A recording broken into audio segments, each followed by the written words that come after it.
주를 위한 이곳에 예배하는 자들 중에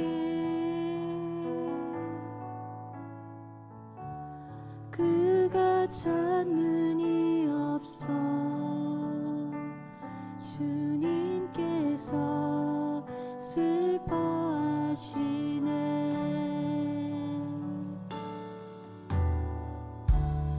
주님이 찾으시는 그 한 사람 그의 배가 내가 그 사람 되기 간절히 주께 예배하네. 주내로 이곳에 서 있네. 주 임재에 엎드려 절하네. 그 어느 것도 내 필요 없네.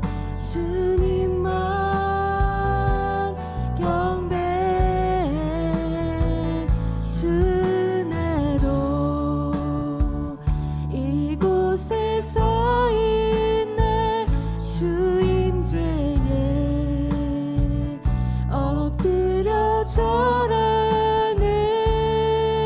그 어느 것도 내 필요 없네. 주님만 경배해.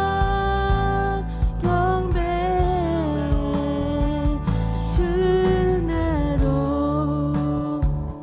이곳에 서 있네. 주 임재에 엎드려 절하네. 그 어느 것도 내 필요 없네. 주님만 경배해. 주내로 이곳에 서 있네. 주 임재에 엎드려 절하네. 그 어느 것도 내 필요 없네. 주님만 경배해. 주내로 이곳에 서 있네. 주 임재에 엎드려 절하네. 그 어느 것도 내 필요 없네. 주님만 경배해. 주내로 이곳에 서 있네. 주 임재에 엎드려 절하네. 그 어느 것도 내 필요 없네. 주님만 경배해. 살아계신 하나님 아버지, 오늘 또 우리가 이렇게 주님을 사랑하는 사람들이, 주님을 사랑하고자 하는 사람들이 모였습니다. 우리의 마음 가운데 하나님을 온전히 깊이 사랑할 수 있도록 하여 주시옵고, 온전히 깊이 찬양할 수 있도록 하여 주시옵소서. 이 시간 주님께서 기뻐하시는 주님과 함께하는 예배 시간 되길 원합니다. 감사드리며 살아계신 우리 주 예수 그리스도의 이름으로 기도드립니다. 아멘. 할렐루야. 이 시간 박수치면서 주님 앞에 찬양하며 나가기 원합니다.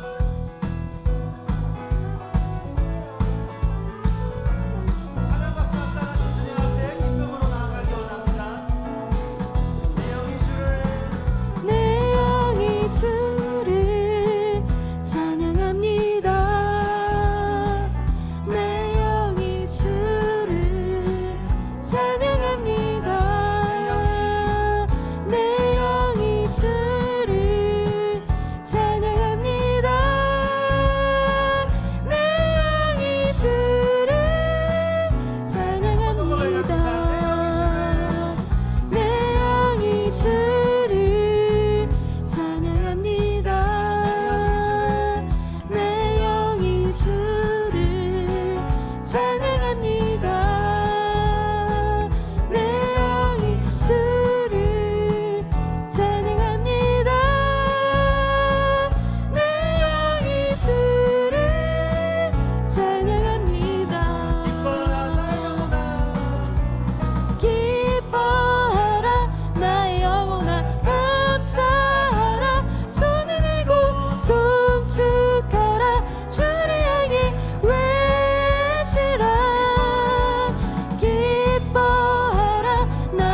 기뻐합니다. 내 영이 주를 찬양합니다. 내 영이 주를 찬양합니다. 내 영이 주를 우리 이번엔 이렇게 고백합니다.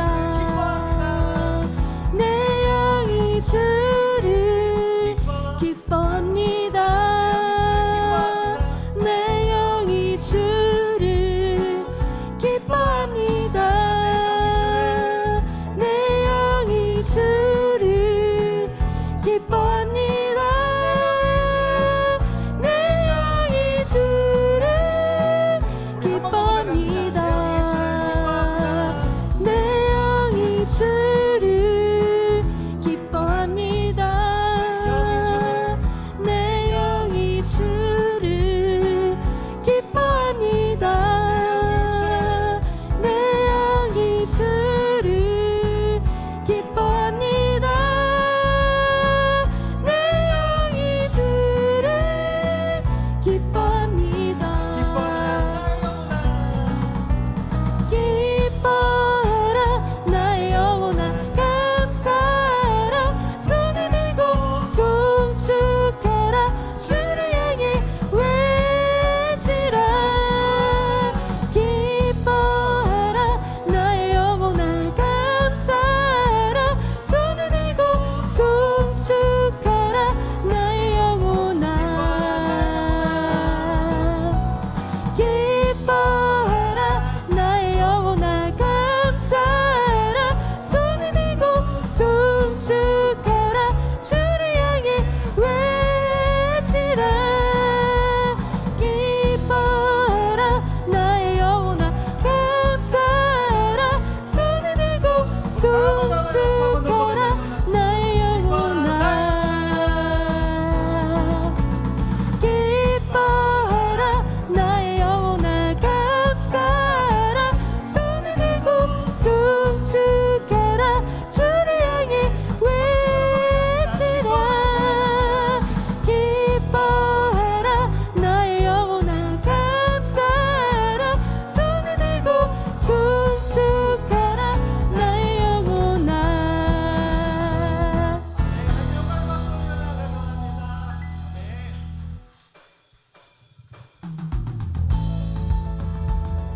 한번 찬양하실 때 다시 오실 그 주님 앞에 믿음으로 고백하며 나아가기 원합니다.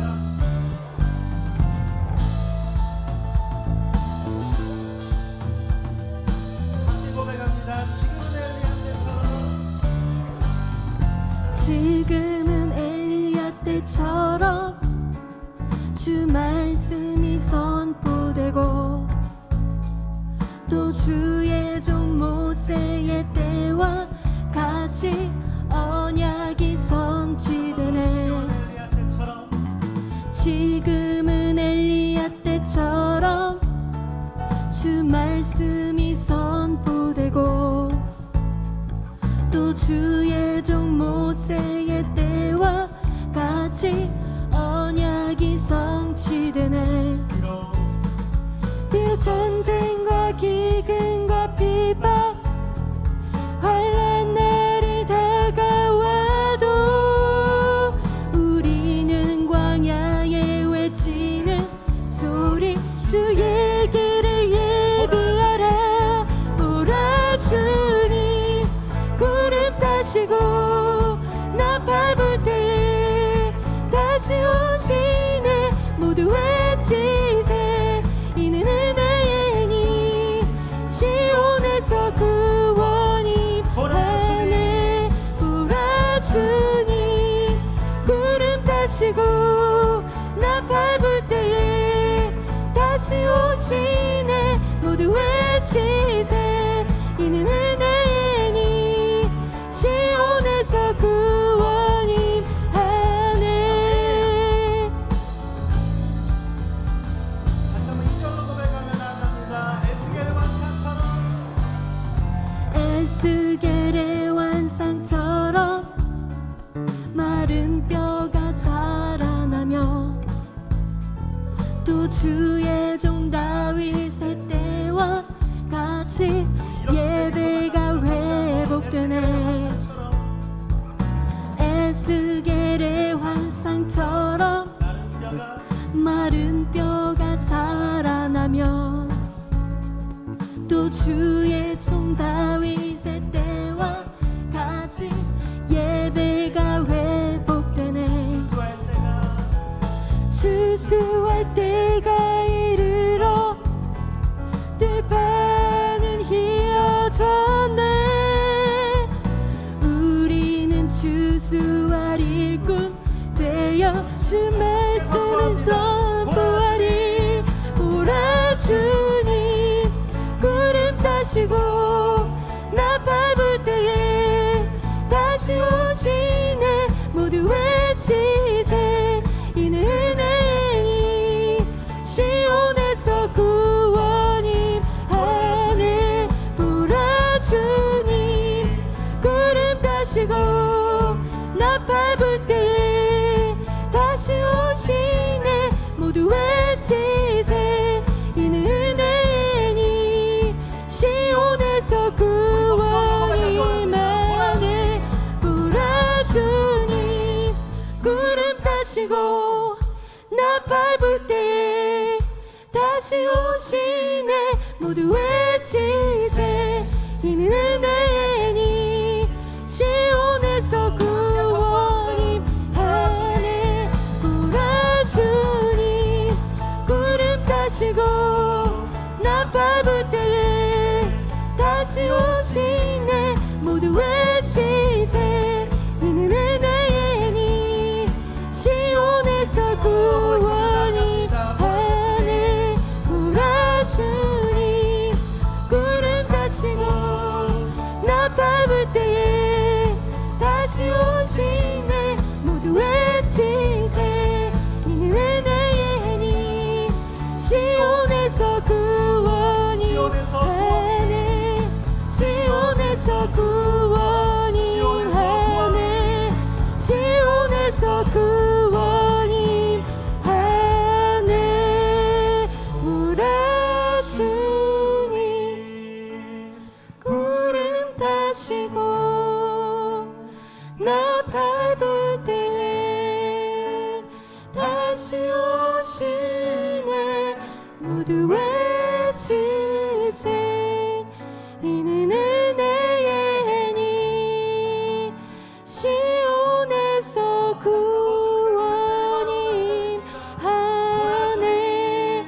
오라 주님 구름 타시고 나 밟을 때에 다시 오시네. 모두 외치세 이는 은혜니 시온에서 구원이 하네. 함께 앉아서 함께 찬양하기 원합니다.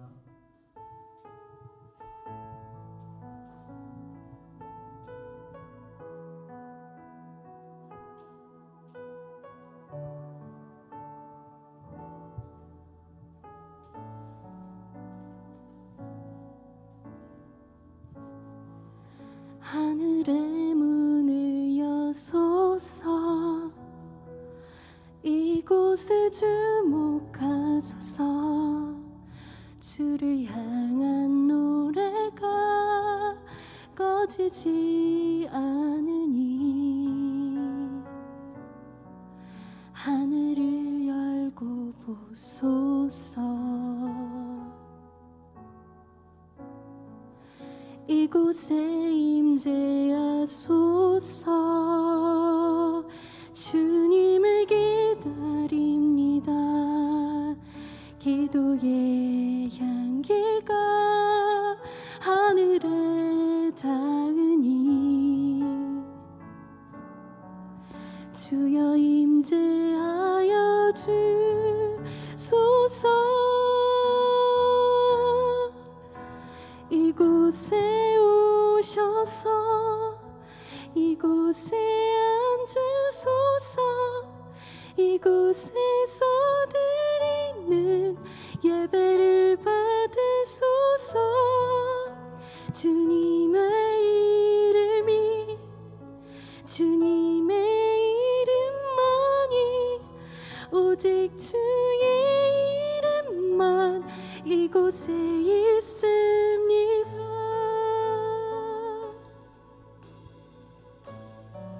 진실이다 고백하며 각각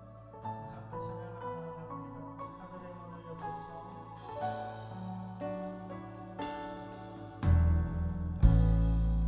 하늘의 문을 여소서. 하늘의 문을 여소서. 이곳을 주목하소서. 주를 향한 노래가 꺼지지 않으니 하늘을 열고 보소서. 이곳에 임재하소서. 주님을 기다립니다. 기도의 향기가 하늘에 닿으니 주여 임재하여 주소서.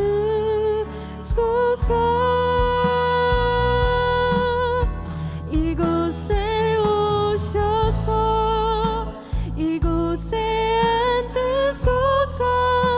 이곳에서 드리는 예배를 받으소서. 주님의 이름이 주님의 이름만이 오직 주의 이름만 이곳에 있습니다. 하늘의 문을 여소서. 하늘의 문을 여소서. 이곳을 주목하소서.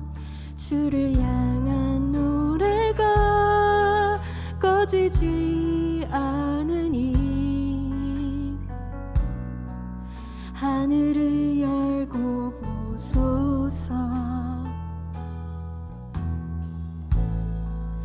이곳에 임재하소서. 주님을 기다립니다. 기도의 향기가 하늘에 닿으니 주여 임재하여 주소서. 이곳에 오셔서 이곳에 앉으소서. 이곳에서 드리는 예배를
사랑과 은혜가 충만하신 하나님 아버지, 지난 한 주간도 우리의 삶 가운데 항상 동행하여 주시사 오늘도 주의 전에 나와 함께 예배드릴 수 있도록 인도하여 주심에 감사와 찬양을 드립니다.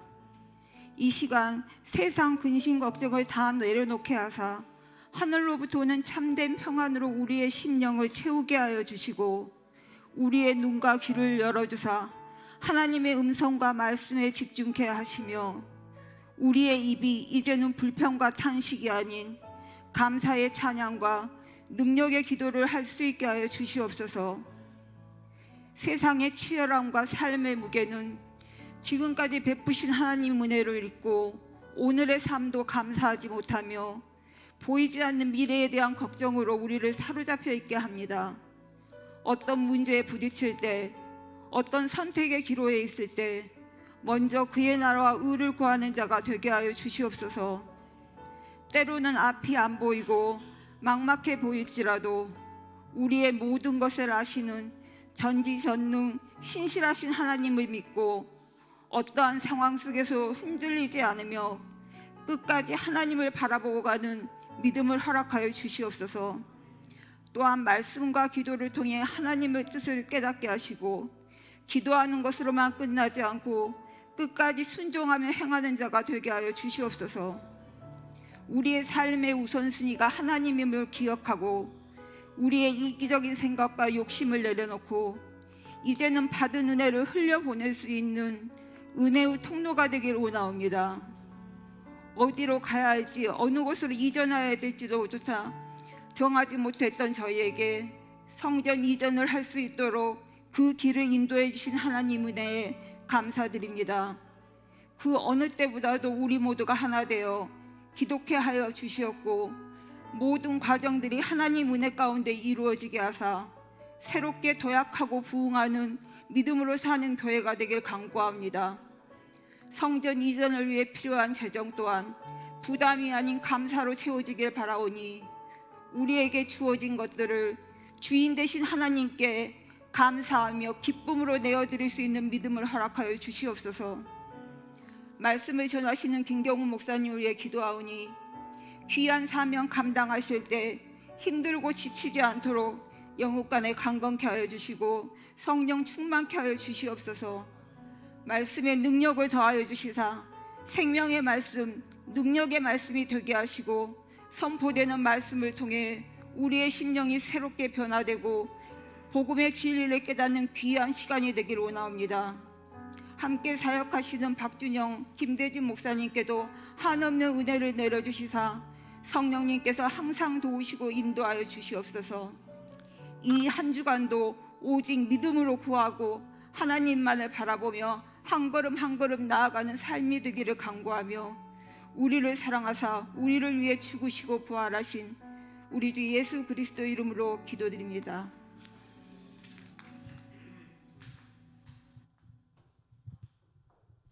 네, 이렇게 보니까 더 반가운 것 같습니다. 우리 좌우 양옆 앞뒤 바라보시면서 함께 축복하며 나아가기 원합니다. 평화 하나님의 평강이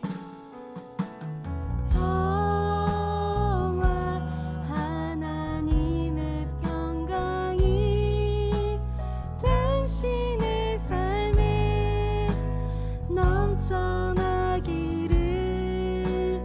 평화 하나님의 평강이 당신의 삶에 가득하기를 축복합니다.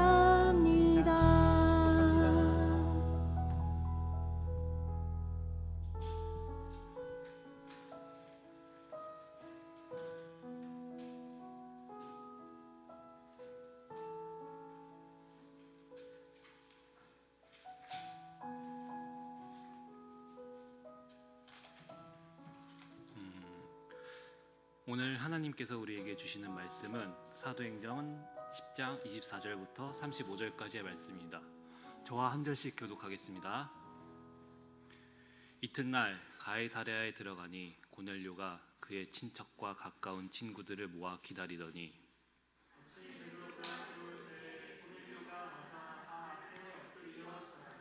베드로가 일으켜 이르되 일어서라 나도 사람이라 하고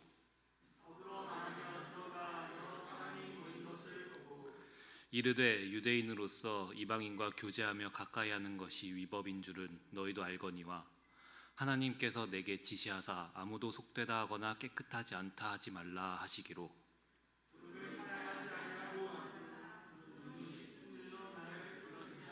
고넬료가 이르되 내가 나흘 전 이맘때까지 내 집에서 제9시 기도를 하는데 갑자기 한 사람이 빛난 옷을 입고 내 앞에 서서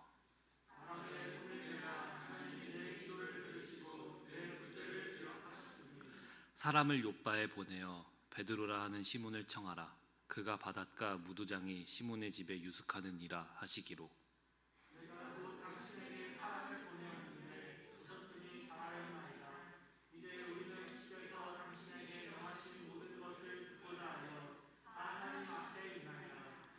베드로가 입을 열어 말하되 내가 참으로 하나님은 사람의 외모를 보지 아니하시고 함께 읽습니다.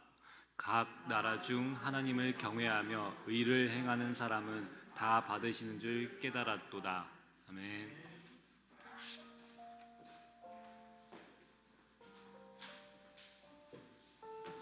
할렐루야. 오늘 주일날 이렇게 오신 여러분을 주님의 이름으로 축복하고 환영합니다. 우리 좌우에 있는 분에게 이렇게 한번 인사할까요? 우리 올해 표처럼 오직 믿음으로 구하고 의심하지 마십시오. 오직 믿음으로 구하고 의심하지 마십시오. 아멘. 자, 오늘 우리 교회 소식 몇 가지 전해드리겠습니다. 예배 후에 교회 섬김팀 모임이 있습니다. 이제 교회 이전과 또 여러 가지 교회 내부의 일들을 함께 의논하는 시간이 있겠습니다. 바쁘시더라도 잠시 모임을 마치시고 이렇게 가주시면 좋겠습니다. 두 번째는 이제 인테리어 공사가 8월 이제 23일 날 기존에 살고 있는 분이 떠나시면 이제 8월 24일부터 공사가 시작됩니다. 디자인 업체 쪽에서는 한 달 정도 걸린다고 하니까 저희가 8월 18일까지는 이곳에서 예배를 드리고 한 주간은 아마 이사하는 기간으로 새벽 기도와 수요 예배 등 예배는 일천을 좀 못 드릴 것 같습니다.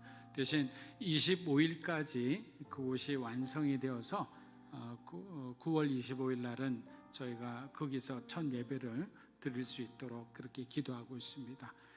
순조롭게 이 모든 일정이 이루어질 수 있도록 기도해 주시고 또 필요한 재정도 채워질 수 있도록 함께 기도 부탁드립니다.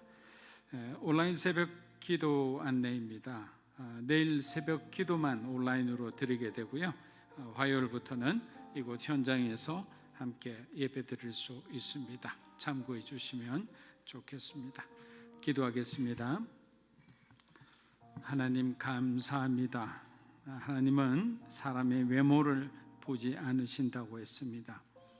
그런데 우리는 얼마나 사람의 외모를 보고 판단하고 때로는 내 자신의 어떤 환경과 또 배경과 나의 부족함을 바라보고 우리가 얼마나 열등감을 가지고 살아가는지 모르겠습니다.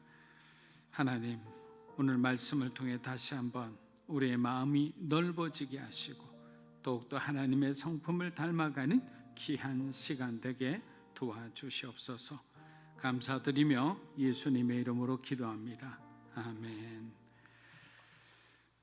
베드로의 삶의 전환점은 자신이 그토록 사랑하고 존경했던 예수님의 죽음을 막지 못했다는 절망으로부터 시작되었습니다. 그는 예수님을 위해 제대로 싸워보기는커녕 오히려 주님의 면전에서 3번씩이나 알지 못한다고 부인하였습니다. 정신이 든 그는 밖으로 나가 애통하며 통곡했을 때 그 순간 그의 심령에 큰 변화가 일어났습니다. 그리고 이제야 예수님이 말씀하신 그 뜻이 무엇인지 생각나기 시작했습니다.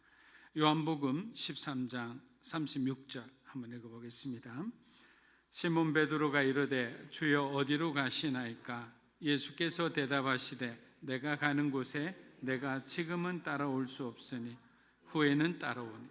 자, 여기 뭐라고 되어 있습니까? 지금은 따라올 수 없으나.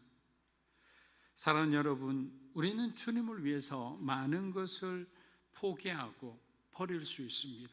그러나 우리의 결심이나 어떤 노력으로 그것이 다 버려지지는 않습니다. 그것은 바로 우리의 자아가 있기 때문입니다. 자아는 어떤 소유물처럼 버려지는 것이 아니에요. 자아는 바로 우리 자신이기 때문에 그것은 우리 자신이 십자가에서 그것을 처리하지 않으면 우리 자아는 언제나 우리를 괴롭힙니다. 그래서 우리는 다른 말로 옛사람이라 합니다. 우리 옛사람은 우리가 성령 안에서 비록 거듭났지만 새 사람이 되는 것을 방해하는 거예요. 계속 과거를 봅니다. 과거에 우리가 죄로 얼룩진 그 시간 동안 우리가 느꼈던, 우리가 맛보았던 그 죄의 달콤함을 기억하게 합니다. 항상 부정적으로 생각하게 하는 거예요. 베드로는 자기 모든 것을 다 버리고 주님을 따랐고 3년의 시간 동안 많은 영적 성장이 있었지만 결국 자기가 아닌 예수님을 부인하고 맙니다. 다른 것은 다 버렸어도 결국 그의 자아가 죽지 않고 있었던 것입니다. 우리 주변에 일어나는 정말 크고 작은 많은 일들을 한번 보세요. 무엇 때문에 그런 다툼이 있고 분쟁이 일어나고 싸움이 일어납니까? 우리 안에 내가 살아있을 때, 내가 살아있으니까 사람들이 나를 어떻게 보는지, 또 어떻게 판단하는지, 또 그 사람이 나에게 부정적인 말, 또 안 좋은 말을 했으면 그 내 마음이 흔들리는 거예요. 그런데 정말 성령으로 충만한 사람은 그런 것이 보이지도 않고 느껴지지도 않는 거예요. 문제는, 모든 문제의 중심에는 결국 나가 있는 거예요. 내 자신이 문제라는 거예요. 그렇기 때문에 하나님 앞에 나의 자아가 성령으로 다시 한번 새롭게 될 수 있도록, 변화될 수 있도록 우리는 기도해야 하는 것입니다. 누가복음 22장 31에서 32절입니다. 시몬아 시몬아 보라 사탄이 너희를 밀가부르듯 하려고 요구하였으나 그러나 내가 너희를 위하여 내 믿음이 떨어지지 않기를 기도하였노니 너는 돌이킨 후에 내 형제를 굳게 하라. 자, 사단이 밀가부르듯 하는 것도 주님이 알고 계셨습니다. 그리고 그의 믿음이 떨어지고 그가 절망 가운데서 어찌할 바를 모르고 방황할 것도 주님은 알고 계셨습니다. 그러나 주님 분명히 말씀하셨어요. 돌이켜라. 너의 어떤 절망의 순간에서 돌이켜서 이제는 하나님이 주시는 그 새로운 희망을 붙들고 살라는 거예요. 예수님은 이미 그가 부인할 것을 알고 있었다고 했습니다. 왜냐하면 베드로는 사단의 공격을 이겨낼 수 있는 충분한 준비가 안 돼 있었던 거예요. 여러분, 왜 하나님께서 여러분들을 훈련시키는지 반복적으로 내가 이제 그 다음 단계로 올라가고 싶은데 하나님은 계속적으로 반복적으로 어떤 똑같은 훈련을 시키고 있다면 아직까지 내가 그 문제에 대해서 자유하지 못하기 때문에 그 문제를 이길 수 있는 영적 능력이 없다는 거예요. 그래서 하나님께서는 반복적인 아픔과 상처를 줌으로 인해서 내가 그 부분이 단단해져서 이제는 똑같은 문제 가운데 그 문제로 인해서 우리가 수렁에 빠지지 않게 해주시는 거예요. 사랑하는 여러분, 하나님은 우리의 모든 것을 알고 계십니다. 여러분 믿으세요? 하나님께서는 여러분의 모든 것을 다 알고 계시는 거예요. 그렇게 베드로처럼 예수님을 배반한 쓰라린 상처를 가지고 절망한 사람이라도 주님은 그를 다시 훌륭한 사도로 만들어 복음을 위해 사용하신다는 것이 저와 여러분에게 얼마나 큰 희망을 주시는지 모르겠습니다. 그러나 당시에 베드로는 예수님의 말씀에 동의하지 않았습니다. 누가복음 22장 33절에서 34절입니다. 그가 말하되 주여 내가 주와 함께 오게도 죽는 데에도 가기를 각오하였나이다. 이르시되 베드로야 내가 내게 말하노니 오늘 다굴기 전 내가 3번 나를 모른다고 부인하리라 하시니라.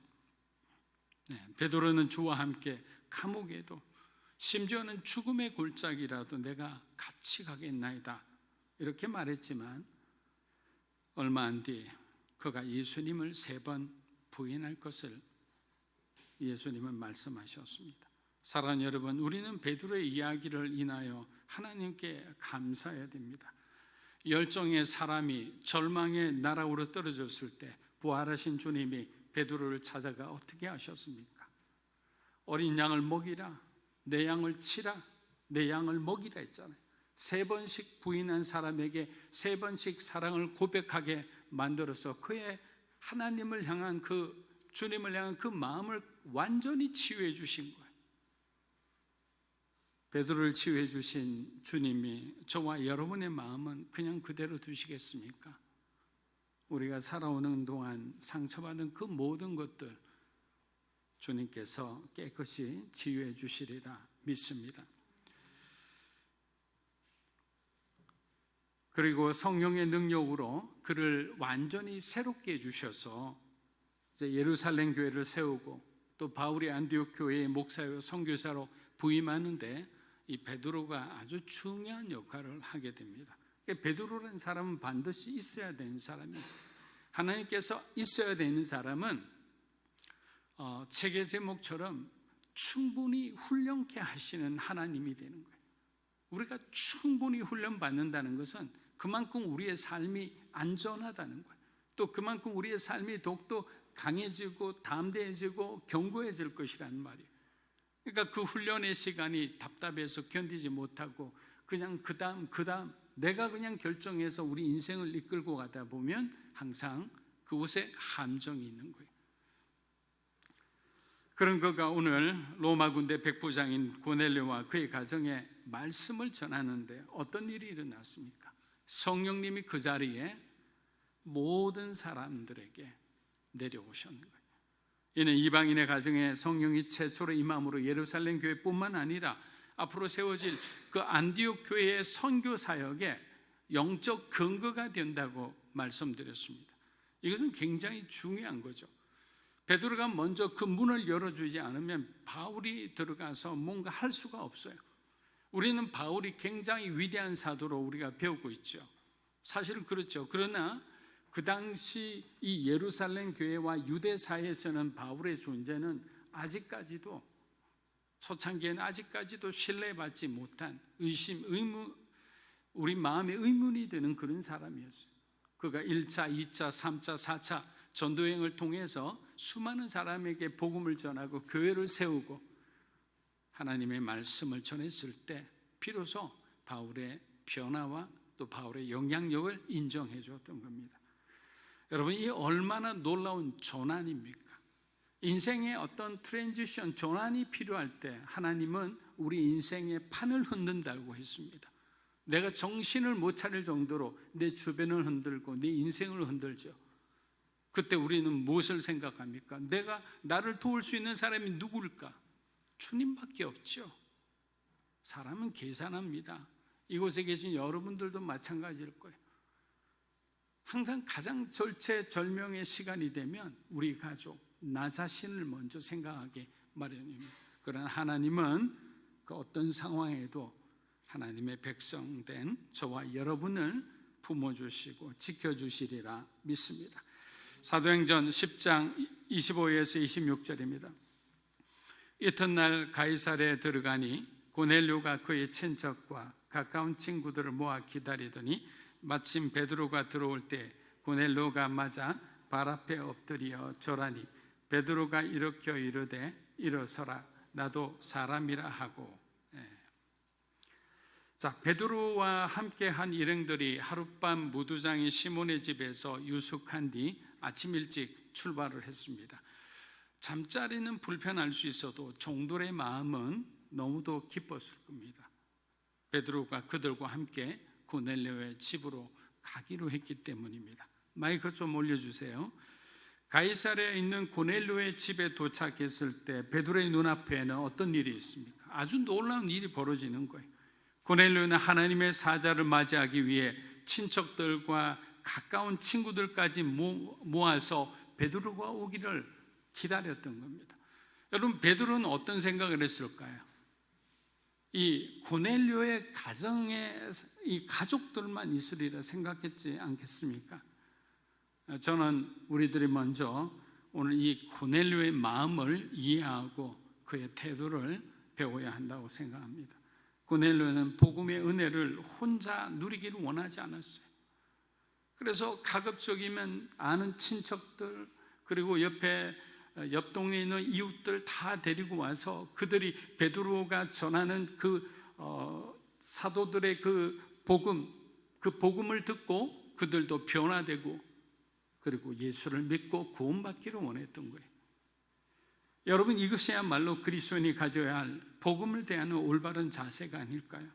만일 우리들의 고넬료와 같은 마음을 지금 저와 여러분이 갖고 있다면 아직도 주님을 모르고 방황하는 우리 자녀들, 우리 가족들, 또 여러분의 친지, 가까운 친구들, 이웃들을 우리가 강권해서라도 주님의 교회로 초청해야 되지 않습니까?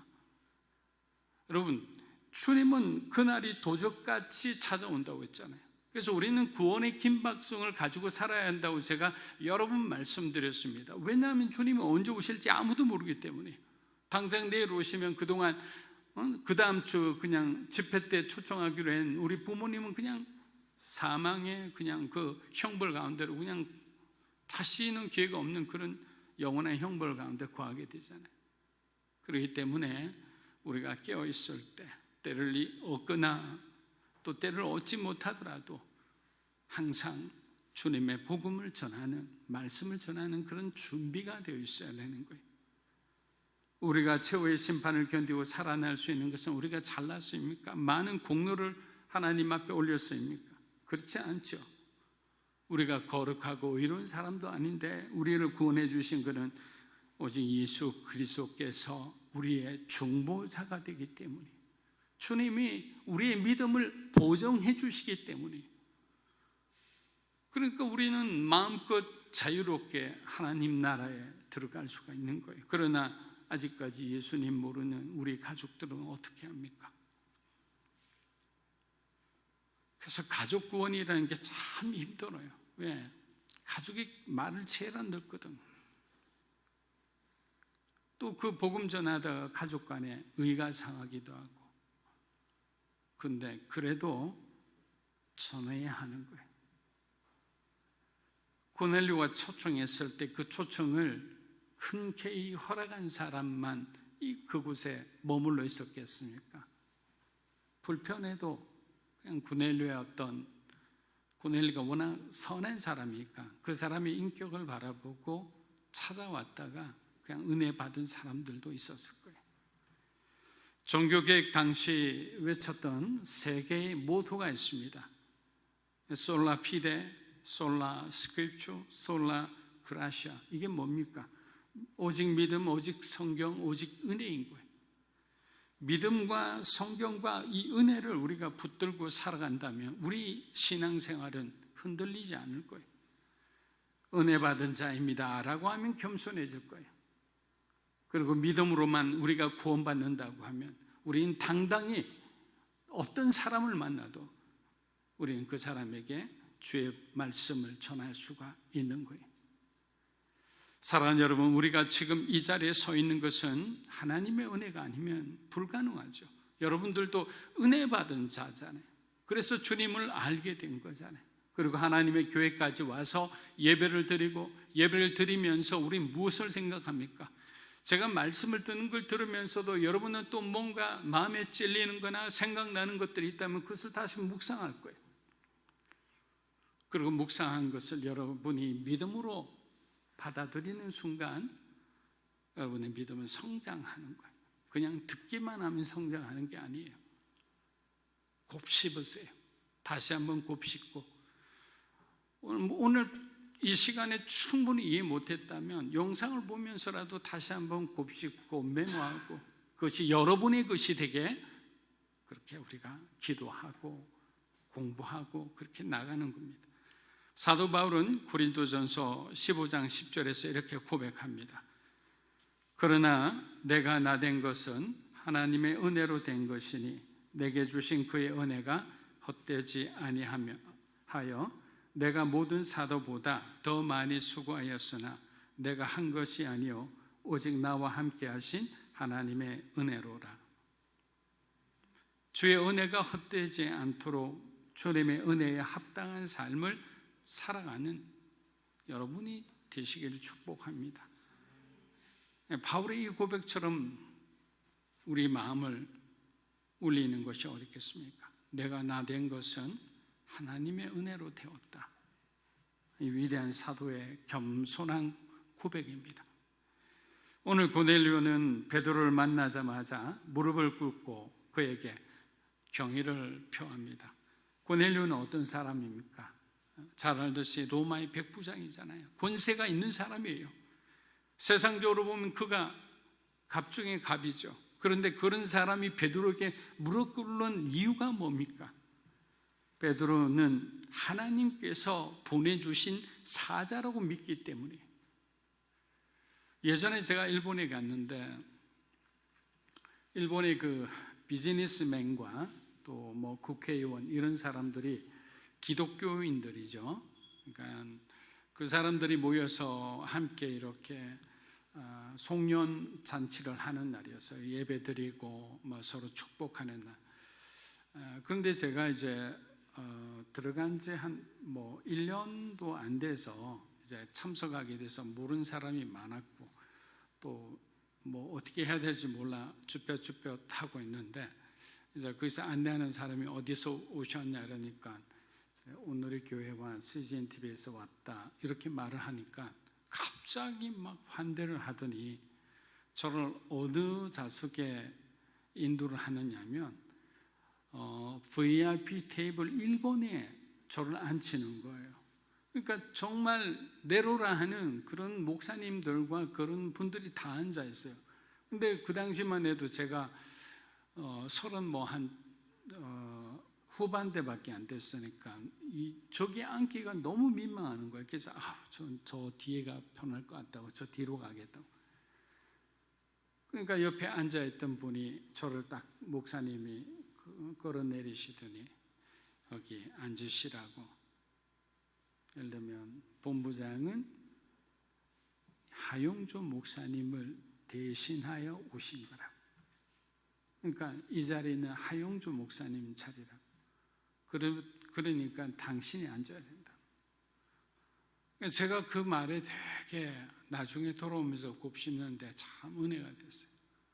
물론 2시간 동안 너무 불편해서 뭐 움직이지도 못하고 있었지만 그 당시는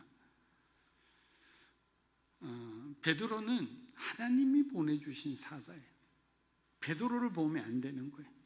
하나님께서 자신이 그동안 그렇게 기도했을 때 자기 가정에게 베드로를 보내주셨다는 그 점에 그는 무릎을 꿇고 마치 주님을 맞이하듯이 그렇게 한 거예요.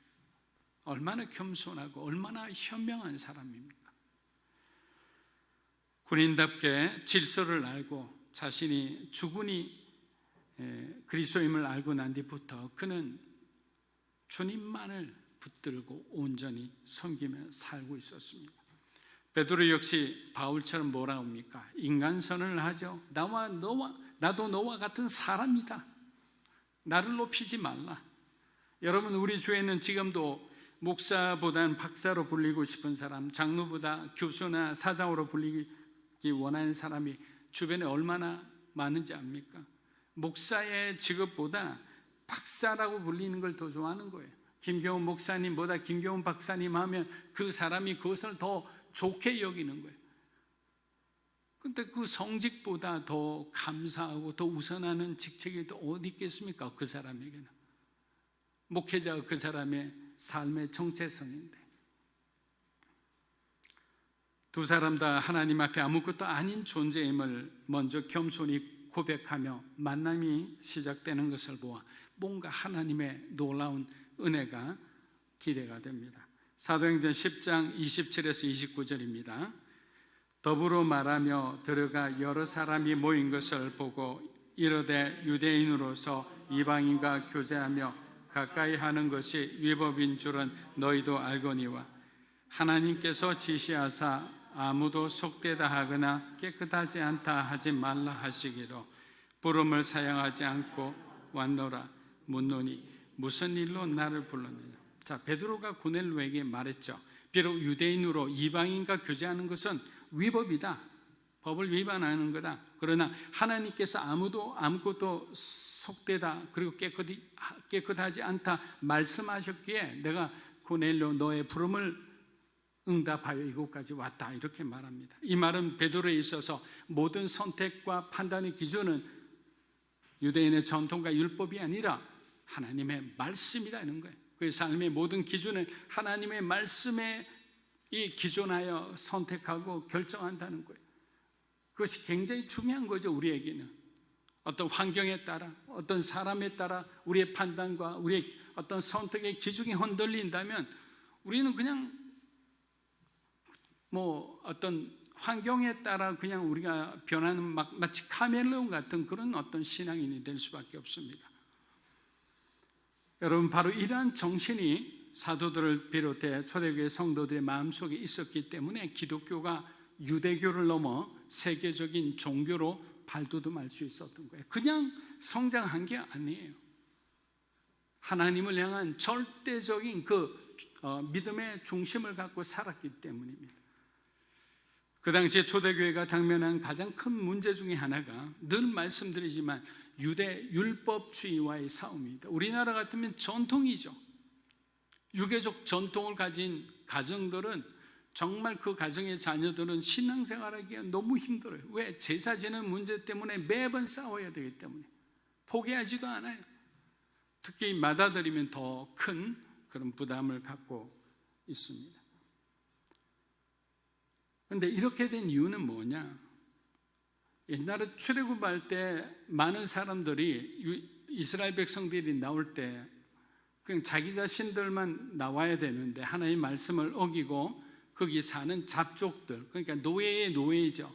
그들이 노예였지만 그들의 노예 같은 사람, 자기의 어떤 일을 봐주는 사람, 도와주는 사람, 그 부족들을 같이 데려왔잖아요. 그 결과 그냥 그 사람들로 인해서 큰 어떤 어려움을 당하죠. 대표적인 게 여부수 족속 이런 사람들이었잖아요. 그러니까 우리가 순수하게 그런 마음을 주고 틈을 주지 않아야 되는데 어떻게 했느냐? 예루살렘 교회가 처음부터 유대교를 완전히 부정하지 않았어요. 그래서 어떤 틈이 생겼냐? 예루살렘 교회는 기독교인들에게도 계속 안식일을 지키도록 은근히 강요했습니다. 그리고 일주일에 2번씩 금식하도록 하였는데 기독교인들은 유대인들과 달리 이제 수요일과 금요일에 금식을 하였던 겁니다. 여전히 유대적 문화가 교회 내에 뿌리 깊게 자리 잡고 있었기 때문에 남자들은 또 할례 때문에 분쟁에 휩싸이기 또 했습니다. 바울은 디모데를 전도 여행의 일원으로 데리고 가기 전 그에게 할례를 받게 했습니다. 이방인에게 할례를 주는 것은 잘못된 가르침이라고 믿고 있었던 바울이 왜 디모데에게 할례를 주었느냐? 그 이유는 하나였어요. 지역에 살고 있는 유대인 때문이었어요. 즉 바울은 디모데가 복음을 전할 때 어떤 장애물도 또 정당성의 시비도 없기를 바랬습니다. 왜냐하면 복음을 잘 전했는데 너 왜 할례를 안 받았느냐? 할례 안 받은 자가 어떻게 유대인에게 복음을 전할 수 있겠냐? 이렇게 되면 모든 게 그냥 흐트러지는 거예요. 그곳을 떠날 수밖에 없는 상태가 돼요. 그만큼 이 유대인들이 집요하고 아주 집착이 강한 사람들이기 때문입니다. 결국 바울과 실라, 디모데는 갈라디아 지역에 복음을 전하고 아주 풍성한 열매를 맺습니다. 다 이것이 뭐냐? 바울의 어떤 선택의 결과죠. 사랑하는 여러분, 예수님이 오시기 전에는 성전을 중심으로 예배를 드렸습니다. 그래서 제사장들은 많은 사람들에게 뭐라고 가르쳤느냐? 성전에만 하나님이 계시다라고 말한 거예요. 그 사람들이 저 멀리서도 마치 순례자처럼 이곳 예루살렘 성전에 와서 하나님 앞에 예배드리고 제사드리고 했던 거예요. 그러나 성전 중심의 이 신앙은 예수님이 오시고 또 십자가의 죽으심으로 이제는 하나님 나라, 제사장 나라에서 하나님 나라로 그 패러다임이 완전히 바뀌게 됩니다. 예수 그리스도의 보혈이 유대인과 이방인을 가르고 있던 모든 장벽을 무너뜨린 겁니다. 사도행전 10장 30절에서 33절입니다. 고넬료가 이르되 내가 나흘 전 이맘때까지 내 집에서 제9시 기도를 하는데 갑자기 한 사람이 빛난 옷을 입고 내 앞에 서서 말하되 고넬료야, 하나님이 내 기도를 들으시고 내 구제를 기억하셨으니 사람을 요바에 보내어 베드로라 하는 시몬을 청하라. 그가 바닷가 무드장이 시몬의 집에 유숙하느니라. 내가 곧 당신에게 사람을 보냈는데 오셨으니 잘하여 이제 우리는 주께서 당신에게 명하신 모든 것을 듣고자 하여 다 하나님 앞에 있나이다. 그렇죠? 하나님 앞에 코람되어 있는 거죠. 주님은 고넬료의 신실한 그 신앙의 중심을 보셨습니다. 고넬료는 여기 나와 있는 것처럼 기도의 사람이자 구제의 사람입니다. 여러분, 구제라는 것은 말이 참 어렵게 들리기도 하지만 구제를 할 수 있는 사람은 정말 믿음이 있는 사람이죠. 그리고 자기의 어떤 재산에서 상당한 어떤 손실을 감수하고 다른 사람을 도운다는 것은 웬만한 믿음이 없이는 할 수 없는 일이에요. 그래서 가장 힘든 일 중에 하나가 남을 구제하는 거예요. 왜? 내가 내 손에서 뭔가 이렇게 나가야 되기 때문에 시간이 나가죠. 물질이 나가죠. 뭔가 어떤 재능들이 그곳에 부어져야만 누군가를 구제할 수 있는 거예요. 한 번 구제하나요? 계속적으로 해야 되잖아요. 그러니까 그런 어떤 구제 생활은 상당한 어떤 믿음의 사람이 아니면 이것은 불가능하다라는 거예요. 그는 비록 로마인이었으나 고넬료는 자신을 그리스도인으로 여기며 살았습니다. 그런 그가 가장 소원한 것은 무엇일까요? 모든 가족이 예수님을 섬기며 구원받는 거예요. 그래서 참 좀 어려운 선교지 이런데 제가 뭐 중앙아시아라든지 또 미얀마라든지 또 어려운 국가를 여러 군데 다닌 적이 있어요. 근데 그쪽에 가면 일단 선교사님들 자체가 굉장히 긴장을 합니다. 이 선교팀을 받을 때. 우리 팀이 선한 의도로 왔지만 잘못하여 그 선교지 전체를 위험에 빠뜨릴 수 있기 때문에. 그래서 이런 어떤 어려운 가운데서 이렇게 복음을 전하는 사람들은 항상 하나님을 의지하지 않고는 어떻게 할 수가 없어요. 그러니까 깨어있지 않으면 그냥 무너지는 거예요. 그러니까 우리가 지금 복음을 전하고 선교하려는 그런 어떤 나라들로 보면 우리가 메인으로는 일본이지만 인도네시아나 이런 데도 자카르타 이런 데도 처음 들어갈 때부터 딱 느낌이 안 좋아요. 왜냐하면 거기도 완전히 세계 최대 무슬림 국가이기 때문에 지역으로 가면 더 그런 어떤 압박이 심해집니다. 그런 곳에서 신앙을 가지고 살아가려면 그 현지인들은 목숨을 내놔야 되는 거예요. 순교적 각오로 살지 않으면 자기의 어떤 신앙생활을 할 수가 없는 거예요. 근데 우리는 너무나 편안하잖아요. 그러니까 우리가 계속 어떤 환경으로 인해 느슨해지는 우리 자신을 붙들지 않으면 부끄러운 어떤 삶을 살 수밖에 없는 겁니다. 사도행전 10장 34에서 34절 한번 35절 한번 읽어보겠습니다. 베드로가 입을 열어 말하되 내가 참으로 하나님은 사람의 외모를 보지 아니하시고 각 나라 중 하나님을 경외하며 의를 행하는 사람은 다 받으시는 줄 깨달았도다. 자, 고넬료 얘기를 들은 후 베드로는 의문이 완전히 해결되었습니다. 왜? 자기가 들었던 그 반쪽 이야기 가지고는 하나님의 뜻을 100% 이해하지 못했기 때문에. 그러나 고넬료의 이야기와 자신의 이야기를 딱 합하니까 결론이 나온 거죠. 하나님은 유대인을 넘어서 열방 구원의 아주 놀라운 그 꿈과 비전을 갖고 계시다는 거예요. 그리고 하나님은 사람의 외모를 어떤 환경과 배경을 보시는 것이 아니라 그 마음의 중심을 보시고 하나님은 그를 기름 붓고 그를 사용하신다는 사실을 깨닫고 그도 감동하고 그도 하나님께 감사했던 거죠. 그것은 베드로였기 때문에 자신이 그 한 말을 더 잘 이해할 거예요. 이스라엘 사람들에게 아주 촌동네에 불과한 갈릴리 출신의 어부가 지금 예루살렘 교회 수석 장로가 되었어요. 12사도의 어떤 리더가 되어 지금 활발하게 활동하고 있지 않습니까? 또 많은 사람이 지금 존경을 받고 있어요. 크나큰 영향력을 끼치는 이 사람이 처음에는 어떤 사람이었느냐 이거죠. 예수님이 처음 불렀을 때 그는 그냥 학문 없는 그냥 범인에 불과했어요. 사도행전이 명확하게 그의 어떤 정체성을 이야기해 주잖아요. 학문 없는 평범한 사람에 불과한 그 베드로가 오순절 그 성령 사건을 통해서 그는 180도 완전히 변하게 됩니다. 사도행전 10장 39에서 40절 한번 읽어보겠습니다. 우리는 유대인의 땅과 예루살렘에서 그가 행하신 모든 일의 증인이라. 그를 그들이 나무에 달아 죽였으나 하나님이 사흘 만에 다시 살리사 나타내시되. 사랑하는 여러분, 우리는 베드로가 말한 것처럼 예수께서 행하신 모든 일에 저와 여러분은 증인이에요. 증인이 되어야 되는 거예요. 아멘이십니까? 예, 그런 증인의 삶을 살아가는 것이 하나님께는 가장 하나님이 기뻐하시는 삶이죠. 부활하신 주님은 아무에게나 나타나지 않으셨습니다. 하나님이 택하신 자들에게 나타나 그들에게 복음 전파의 사명을 주셨습니다. 베드로는 지금 고넬료 가정에게 복음을 전하고 있습니다. 그런데 아무리 믿음으로 충만한 사람이라도 세상의 유혹과 환경의 어떤 시련을 견디지 못하고 우리가 쓰러지고 넘어질 때가 있어요.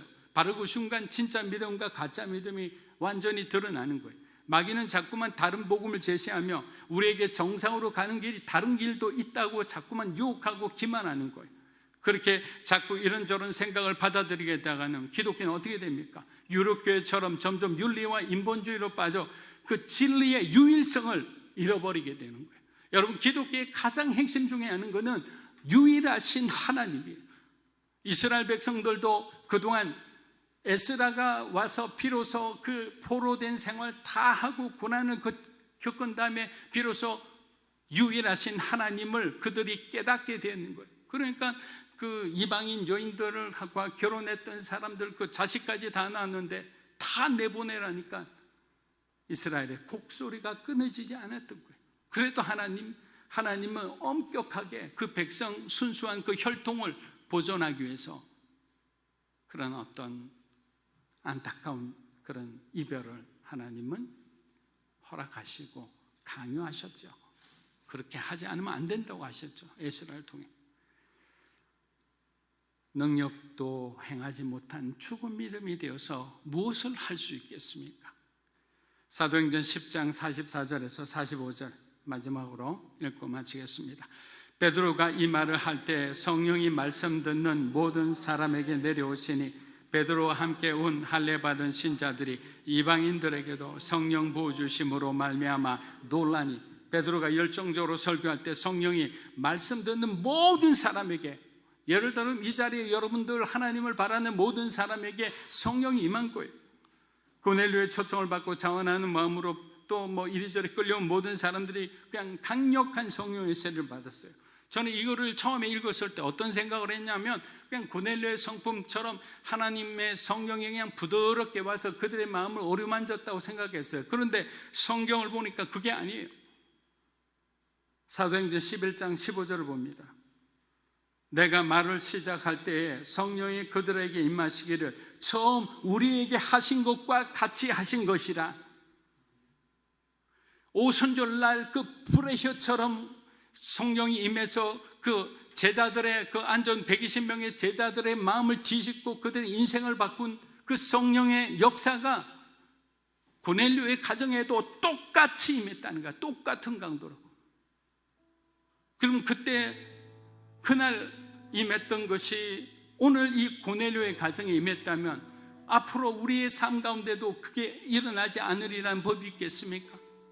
오순절 성령의 역사는 계속 여러분의 삶 가운데 계속되리라 믿습니다. 고넬료 가정에 임한 성령처럼 우리들도 주님의 성령을 사모하며 우리의 삶에 새로운 전환이 일어나기를 주의 이름으로 축복합니다. 아멘. 이 시간 기도하겠습니다. 하나님 아버지, 우리의 삶에 진정한 전환이 있기 위해서는 살아계신 하나님을 우리의 구주로 우리가 믿고 변함없는 마음으로 우리가 하나님 말씀에 순종해야 합니다. 이 시간 우리에게 성령으로 충만케 해주시고 우리의 삶에 전환이 있게 하여 주시옵소서. 하나님을 더욱더 사랑하고 복음으로 충만한 삶이 되게 하여 주시옵소서. 하나님께 기도하겠습니다. 할렐루야.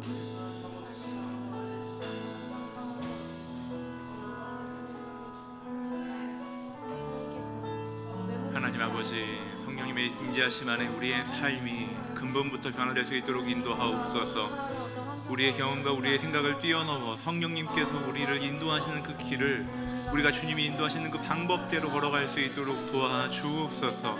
우리의 길을 주님께서 변화시키기 원하실 때 하나님, 우리가 그 앞에 순종하며 아멘하며 그 길 함께 걸어가는 저희들 되게 하여 주옵소서. 우리의 변화의 폭이, 우리의 변화의 길이 우리의 모든 한계를 뛰어넘어 하나님의 수준에서 일어나는 것들을 우리가 볼 수 있도록 주님 일하여 주옵소서. 하나님께서 우리를 어떤 만남을 통해 어떤 과정을 통해 바꾸어 가실지 우리는 다 알지 못합니다. 하나님, 모든 그 과정 속에 하나님의 인도하심을, 하나님의 단련하심을 우리가 잘 감내해가며 하나님의 도우심을 구하며 우리의 삶의 여건들을 우리가 살아갈 수 있도록 하나님 우리에게 믿음을 더하시고 우리의 일상을 지나갈 수 있는 신앙의 실제를 허락하여 주옵소서. 들리는 주의 말씀 안에 아멘하게 하시고 하나님, 우리가 그 길을 걸어갈 때 주 앞에 기도하며 주의 뜻을 구하여 가는 저희들 되게 하여 주시옵소서. 하나님께서 고넬료 가정에 베드로를 보내셔서 그리고 또 베드로의 순종을 통해 결국 하나님의 일을 이루셨음을 우리가 말씀을 통해 확인합니다. 하나님, 우리를 하나님의 말씀에 순종하는 자 되게 하시고 하나님이 보내시는 곳에 걷는 자 되게 하여 달라고 우리가 그렇게 기도했으면 합니다. 믿음으로 사는 교회 모든 성도들 그 삶의 모든 일상 속에, 그리고 이 교회로 함께 모여 우리가 사역하고 선교할 때 하나님, 우리가 주님께서 보내시는 자리에 가서 주님께서 원하시는 마음으로 주님의 방법대로 순종하며 걷는 자들 되게 하여 달라고 함께 기도합니다. 기도하겠습니다. 하나님 아버지, 우리의 가는 곳이 고넬료의 가정 되게 하여 주옵소서. 하나님께서 우리를 보내시는 그곳에서 하나님, 우리가 주님의 뜻을 이루며 주님의 마음을 시원케 하는 자의 삶으로 살아갈 수 있도록 주님, 우리를 사용하여 주시옵소서. 하나님 아버지, 우리의 길이 순종의 발걸음이 되게 하시고 하나님, 우리가 간 그곳에서 우리가 주의 말씀 안에 머무를 때에 우리를 통해 하나님께서 크고 아름다운 일을 행하시며 생명을 살리시며 구원의 역사를 이루시는 것들 보게 하여 주옵소서.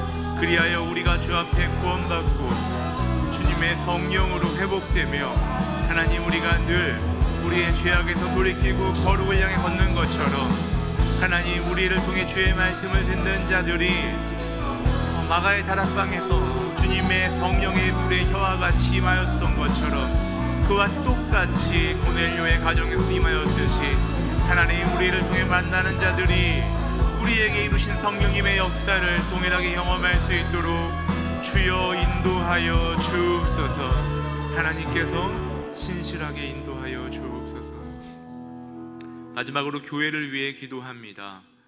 이제 교회가 얼마 후면 새로운 장소에서 이전하여 새롭게 예배하게 되는데, 지난 2년여의 시간 동안 이곳에서 하나님께서 믿음으로 사는 교회를 신실하게 인도하시고 함께 하셨듯이 우리가 옥수동으로 이전하여 주 앞에 예배하며 교제하며 또 전도할 때 하나님께서 지금까지와 동일하게 우리 안에 신실하게 역사하시며 우리와 함께 하시며 또한 그곳에서 우리에게 보내실 이들을 통해 우리에게 생명의 잔치가, 또 구원의 역사가, 또 선교의 발걸음이 왕성하게 열려질 수 있게 해달라고 우리 교회를 위해서 함께 중보합니다. 기도하겠습니다.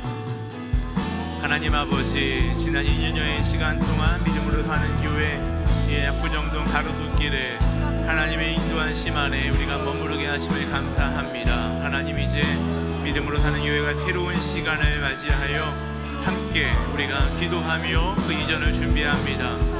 하나님, 우리에게 지난 시간 동안 동행하시고 함께 하셨듯이 앞으로의 시간 속에서도 하나님의 임재하심을, 하나님의 인도하심을 우리가 경험케 하여 주옵소서. 우리에게 보내실 자들을 우리가 기도하며 맞이하게 하시고, 하나님 그곳에서 구원의 역사를 우리가 보게 하시며, 우리가 아름답게 교제하게 하시며, 또한 하나님께서 보내시는 곳으로 우리가 갈 때에 선교의 발걸음이 힘있게 펼쳐질 수 있도록 주님 인도하여 주옵소서. 그 모든 과정을 순적하게 인도하시고 동행하여 주옵소서.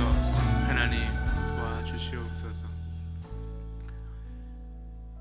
하나님 아버지, 학문이 없었던 어부였던 베드로를 통해 하나님께서 어떻게 구원의 역사를, 이방인의 구원을 이루시는지를 우리가 말씀을 통해 확인합니다. 내가 과연 하나님 앞에 쓰임받을 자격이 있는지 스스로에게 질문할 때마다 우리는 늘 부끄럽고 숨고 싶습니다. 그러나 하나님, 하나님의 자녀 예수 그리스도의 제자 베드로를 성령을 부으셔서 사용하셨듯이 우리의 모든 한계를 뛰어넘어 우리에게 아버지의 성령을 부으셔서 우리가 베드로와 같이, 바울과 같이 그렇게 쓰임받는 자들 되게 하여 주옵소서. 믿음으로 사는 교회 모든 성도들의 발걸음을 하나님께서 인도하여 주시고, 우리가 가는 길이, 우리가 가는 곳이 고넬료의 가정이 되게 하셔서 하나님, 우리는 미처 생각하지도 못했던, 기도하지도 못했던 그런 하나님의 역사가 우리 각 사람을 통해 나타나게 하여 주시옵소서. 우리를 모든 고정관념에서 건져주시고, 우리를 모든 약함과 죄악 가운데서 깨뜨려 주셔서 우리가 주님의 거룩을 향해 한 걸음 한 걸음 함께 발걸음을 맞춰 나아가는 그런 성령 공동체, 예배 공동체 되게 하여 주옵소서. 오늘 예배를 통해 우리에게 듣게 하시고 결정하게 하시고 기도하게 하신 모든 것들을 하나님의 능력으로, 하나님의 신실하심으로 우리 모두에게 결국 이루고야 마실 하나님을 찬양하고 감사드리며 우리 구주 예수 그리스도의 이름으로 기도하옵나이다. 아멘. 다 함께 자리에서 일어나 함께 봉헌하시겠습니다.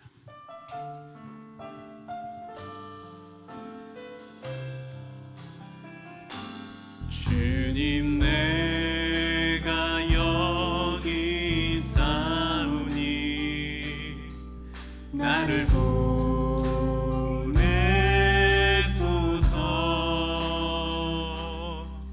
나의 맘 나의 몸 주께 드리오니 주 받으옵소서.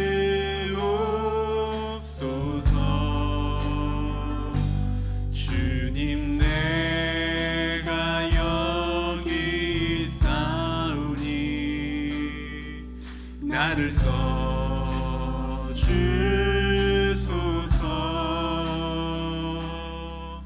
가진 것 모두 다 주께 드리오니 주 받으옵소서.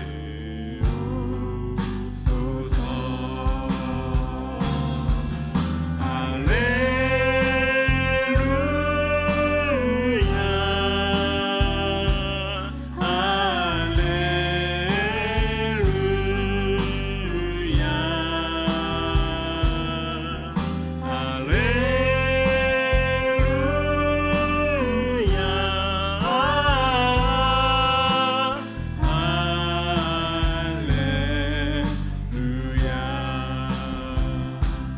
나를 받으옵소서.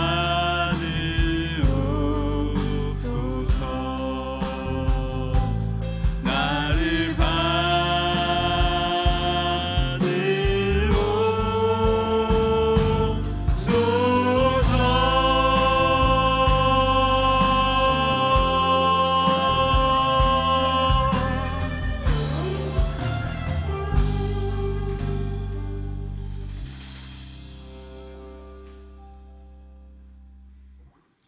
하나님 아버지, 지난 한 주간도 우리 사랑하는 성도들의 삶을 지키고 보여주심에 감사합니다.